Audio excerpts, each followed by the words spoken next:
All right, it's another episode of Splash Hit. We're super excited today to have a special guest, Giants legend.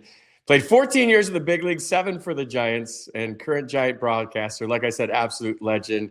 Mike Krukow joins us tonight. Kruk, Happy New Year, man. How you doing? Yeah, you're throwing that word legend around pretty easily. Stevie Ray Vaughan was a legend. Me, I'm just an old ball player, just like you, FP, and Happy New Year to you. Oh, man. Yeah, you've been broadcasting Giants games since 1990, so and a player for 7 years for him. So I would say that qualifies as legend. Happy New Year to you, too. Well, this is a Giants podcast. We're lucky to have you on today, so let's talk a little Giants baseball. Your thoughts on the offseason so far? We'll just start there, I guess. Quiet. It's been quiet. They've made some additions to the pitching staff that everybody who follows the Giants is kind of raising their eyebrow going, well, wait a second, this isn't exactly the marquee name that we had envisioned. And, you know, like we've seen before, they've gone in and they brought in a guy who's coming off of surgery where you don't really know when he's going to come back. But sinker ballers, they're bringing in sinker ballers. So the philosophy of this club maintains the importance of the sinker ball. And I'm very happy about that. And I think you, as an old infielder, actually, you were kind of an infield out for everything. Did you ever pitch in the big leagues? No. How did you escape that? I never even pitched in Little League. I didn't pitch in high school. I just never got into pitching. What a candy ass. I can't believe that. I don't believe what did you miss the greatest position of all times? Well, I won't say I was an athlete, and we won't get into that discussion, but hey, you had 5 career home runs, so you could hit too. I could hit a little bit. Yes, I did. I got drafted as a catcher out of high school. So I took hitting seriously. I took bunting seriously. Anyway, but the Giants, you know, they've made some quiet additions. I don't think that they're done. I think they're going to make a bigger splash. And though I'm not quite sure where, if it's going to be by way of the free agency or by way of a trade, if it's going to be an everyday player or if it's going to be a pitcher, I don't know. But I do feel that there would be some significant additions to this club before we get to spring training. I'm big on Nico Horner right now at second base. I don't know how we pull that off or how the Giants pull that off, I should say more correctly. But I just feel like he's just the kind of guy that the Giants need. Scrappy, puts the ball in play, can run the bases really well, plays a good second base. And that'd be a sick infield, wouldn't it? With Chappie, Adames, Nico Horner. I mean, I like Casey Schmidt too, so I can't like pull the plug on him and then Devers at first. Well, I think Casey Schmidt at this point is better equipped to be a utility guy. I feel confident anywhere he goes in the infield. You know, that's a very important part of a team. I don't think his natural instinct to a position is at second base. I think it's the third. And over the course of 162 games, I mean, that shows.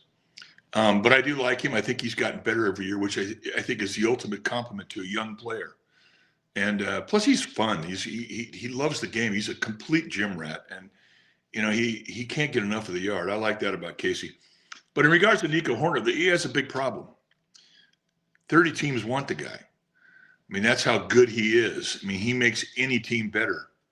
I love it when I come across an article in the paper where they bring up a name like Nico Horner because it does allow you to dream and envision what possibly could be. But he's that good. And I just love the fact he's a Bay Area guy. As far as I'm concerned, bring back as many Bay Area guys and Valley guys and Northern California guys as you possibly can into the organization. Because one thing you get with that type of player, you're going to get a guy that knows the history of the club. And I think if you have the luxury of playing for a team and you as a player know its history, you become a better player. Yeah, I mean, he's just bought a house in Cow Hollow. I mean, he lives in the city now, and he apparently, yeah. Anyways, yeah, that's the guy I've been thinking about. Who would you want, Kruk? I mean, not to put you on the spot, but are there any names out there that you think would make great Giants this year? Well, of the guys who are out there, well, yeah, I think Carl Tucker, we could get a uniform that fits him. I think he makes anybody better. I like Bo Bichette. I really didn't appreciate Bo Bichette as much as I do now after having watched him last October. He was brilliant. I don't know the condition of his health in his legs. I do know the condition of his bat head, and it's premier. So there's a lot of guys that can fit in. I mean, I liked, Cody Bellinger. I think that he's a guy that could help this team because of his ability to play defense. And not only that, but of course, familiar with the environment, familiar with the fan base. I think, he would be a good addition. But I mean, this is just off the top of my head. I haven't really given it any big thought. I don't have a list of names that are out there, but I really, really like the type of player that will open your eyes every day with something he does at the plate or something he does on the field or something he does on the base paths. And then that is the quick definition of a five-tool guy. I mean, he has so much to offer. And those guys, I think, they get rewarded financially for it, and they're worth every penny of it. And then, of course, there's the sixth tool, and that's how good he is in the clubhouse. And then you could say the seventh tool, which is the FP Santangelo tool, and that's how good he looks in a uniform.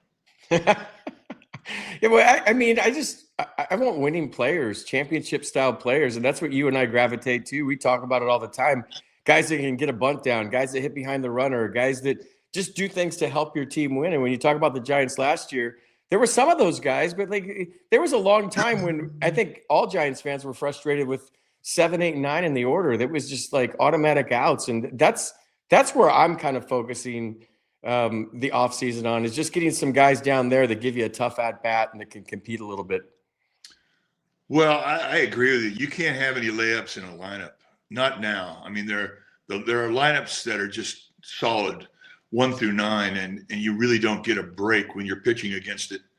And if you have 3 guys or 4 guys that are struggling in a lineup, it really makes it easy to pitch to, because you don't have to pitch to the good hitters.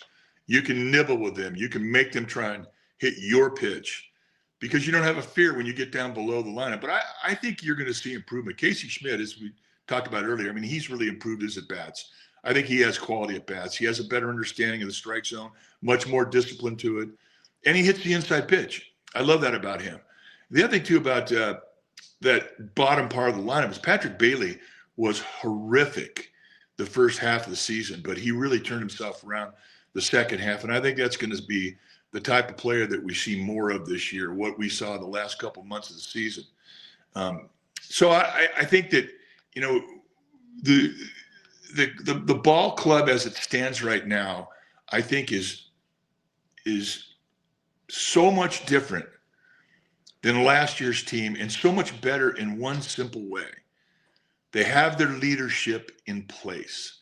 Last year at the start of spring training, with a great start, they had a great spring training. They were best record in the Cactus League. They hadn't had their leadership in place. I mean, it was flirting, hadn't gelled yet, and I don't think it even gelled until after Rafael Devers came over to the club, and until he hit the comfort zone. But I think because they have that leadership in place, it's really going to help this team get off to a good start, and they have to. If you take a look at the Giants' schedule this year, their first 4 or 5 series they're nasty, and then, they got to show up and be ready to go.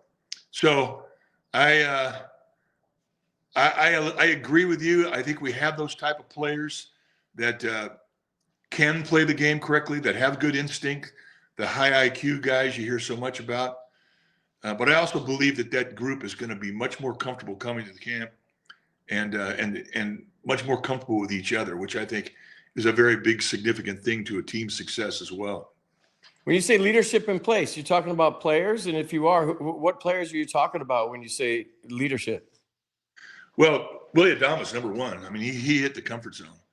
And I think that, the relationship that he's developed with Matt Chapman, with Logan Webb, really with all the veterans in the club, there's a trust that they have now that they didn't have at the start of the year.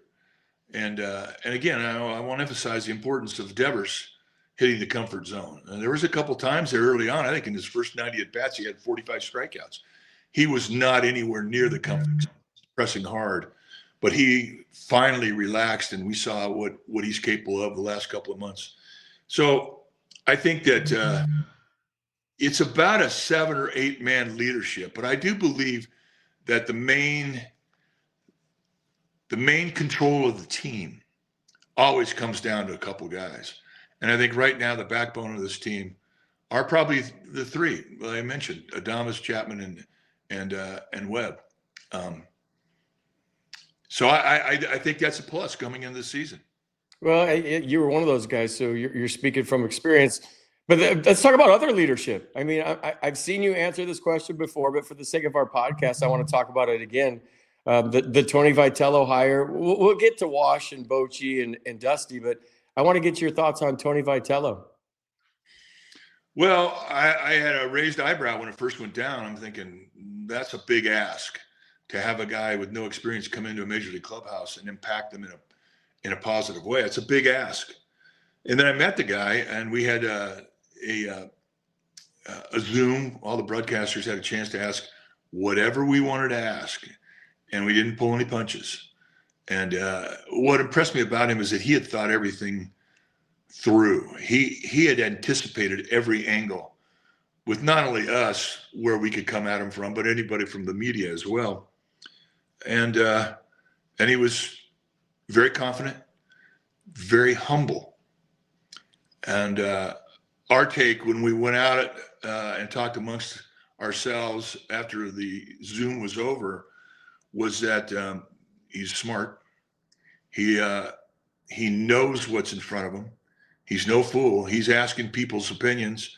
He's having an open dialogue about his position, about what will be essential things in order to be successful as a manager at the big league level.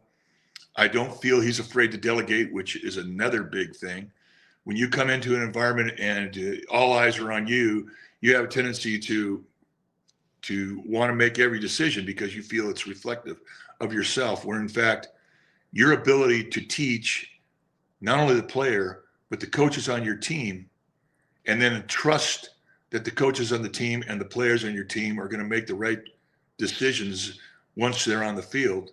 That's a big deal. And I think that's one of his strengths. I think that's one of his real attributes. Because the whole time I'm doing this, I'm asking, how did this guy wow in an interview? And once you get to where he's coming from, you can see what impressed Buster Posey and Zach Manassian. You could feel it. And Buster said something too when we talked to him about this whole thing. He said, you know what?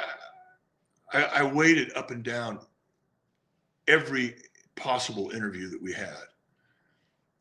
And I realized that in every decision, every person that we were possibly going to choose, there was risk involved. So why don't I take the risk that I feel is the best candidate, the guy that impressed me the most? And I thought that was ballsy.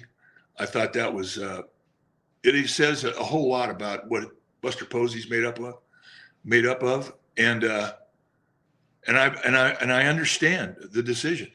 So now, what does that mean coming into spring training? Well, all eyes are going to be on him. And there's going to be a lot of little tests, as you know, that he's going to have to pass in order to gain the confidence of that team. So not only do you have to have a concern, if you're Buster Posey, that your team is going to buy into it, you have to have a concern that the manager is going to buy into it, that he's going to be able to see what's in front of him and have the confidence to believe that he can make a difference. And that's why I think this is one of the most interesting spring trainings as we're entering into it here in just a couple of short months, and as to why I'm looking forward to it so much. Well, I think he can do it. I think he can do it. Yeah, I do too. I have a lot of confidence in that. But you know as well as I do, you can't trick guys.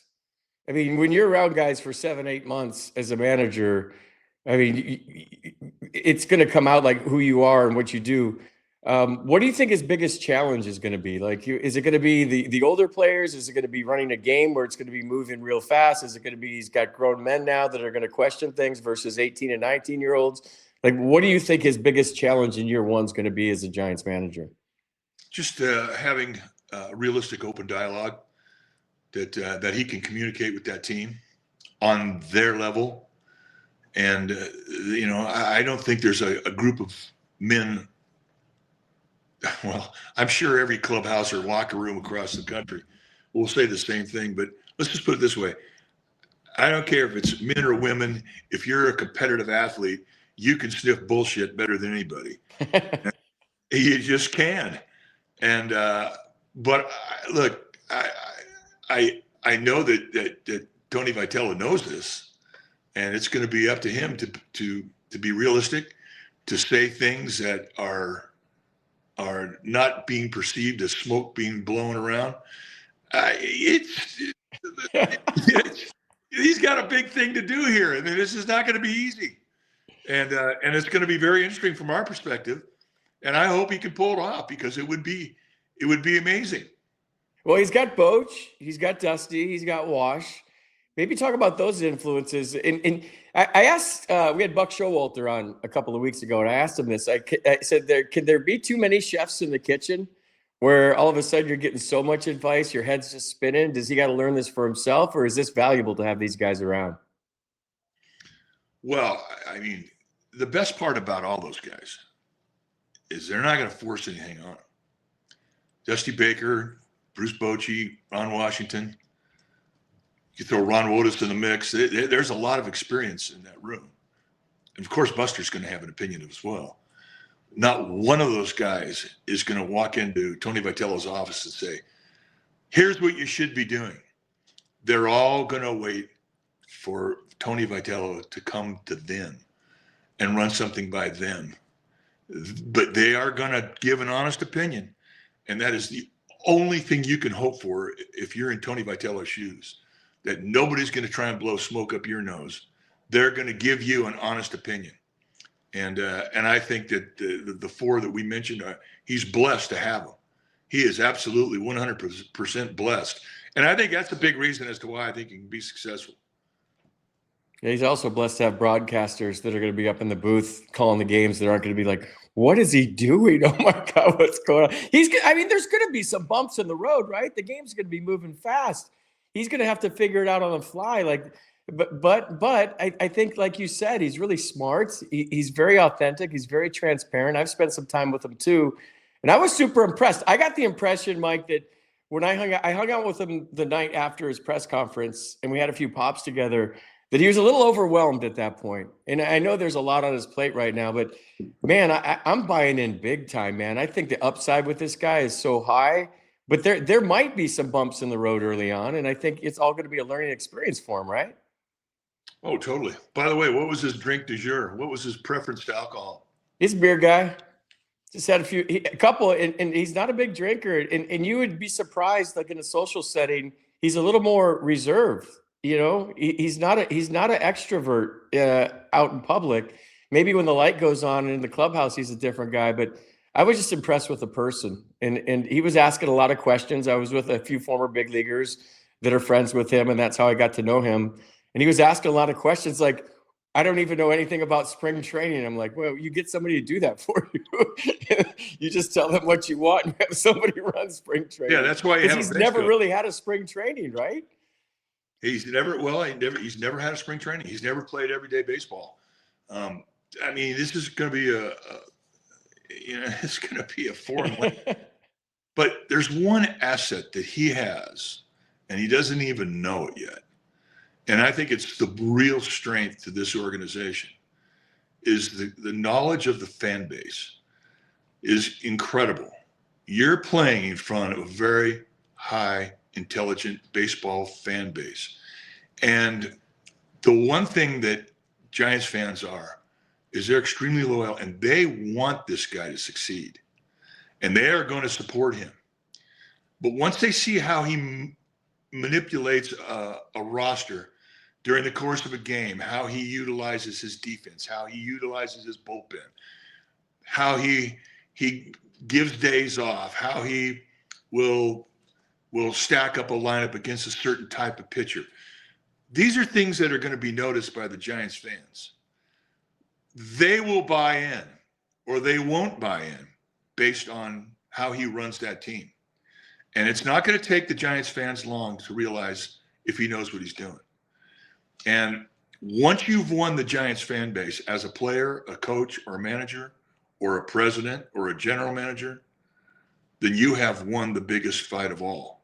That, in San Francisco, will determine your success. Oh, man, that's great stuff right there. Well, hey, last one, and I'll let you go. These are quick podcasts because I'm ADD, and most of the people watching this are too. Your thoughts on Jeff Kent in the Hall of Fame? I mean, it's so cool to see JK get in the Hall of Fame. The emotional side of Jeff Kent that I never saw as a teammate, but all that was really, really cool. And I know you've been thinking he should have been in the Hall of Fame a long time ago. Well, I'm just so happy for he and his wife Dana and their family. It means the world to Jeff Kent, but it means more to his family, because Jeff Kent is not going to be a guy who ever complains. He's never going to say, well, I deserve it more than the other guy, because he just isn't made that way. And he internalizes a lot of things, but you knew from the reaction that he had once he was notified that he was going to the Hall of Fame, how deep it meant to him and how important it was. And now his family can rejoice in his career. I don't know if he'll ever rejoice in his career. He's just not that way. But I think it's overdue, and I just applaud the decision, and really proud of the work that he put in to be the player that he was. And he's finally getting his just reward to be honored as one of the greats, one of the immortals. And that'll be a plaque that I hope someday I can walk up there and rub its nose. That's sweet. I lied to you a little bit because I'm ADD too. I got to ask you about Kipe and the Fort C. Frick and your guys' career. And I want to say this on the podcast because I don't know if I've ever said this to you on KMBR publicly, but you guys are the reason I'm a broadcaster. You guys took me in as a young broadcaster and showed me the way. And I've picked your brain so much. I've been a pain in the ass. You let me sit behind you when I was doing the pregame shows. And you're like, this guy's wearing us out. He's in the booth every day. But I just wanted to do it so bad, and to see you guys' chemistry and how you interact together. You guys have been doing it a long time. So maybe your thoughts on Kipe and your broadcasting career. And I want to publicly say thank you to you and Dwayne, or I wouldn't have been a broadcaster without you guys. Well, you did something that's really difficult to do. You hung around and you weren't a green fly. You were good. You were a good vibe. It was always fun to have you, and you've turned into a really great broadcaster, which we're quite proud of as well. In regards to Kipe and the Fort Frick, I'm disappointed. I really, really hope that he would have won it this year. But Joe Buck is extremely worthy of the honor. He is a friend and a presence in whatever sport he's broadcasting. We were watching him last night with Troy Aikman, and the two of them were brilliant in that football game. And I just think that everybody on that list does not have to back up to the microphone if they were indeed selected. Everybody there earns the right to be called a Fort Frick winner. It's just fate if it comes your way. And you know, if you are a winner like John Miller and Lon Simmons and all the guys who've won it before, you were deserving. You earned that right. And hopefully someday Kipe will be enshrined, and he'll be honored for his career, because we all believe that he's a true Hall of Famer. And we know that he's a Hall of Fame person. And I guess that's even more important. But someday I think he'll get the call. Yeah, well, you guys should both go in together. And I know that a lot of Giants fans think that. And I don't know if they'll ever do that, but they should. You guys belong in there together. You guys do everything together. You're best friends in baseball. You used to broadcast games to do a baseball bat on the end of the bench. Now you've been doing it for the Giants at a high level for all these years. I know I speak for all Giants fans right now that you guys should both go in together someday. Well, thank you, Frank. It would be fun.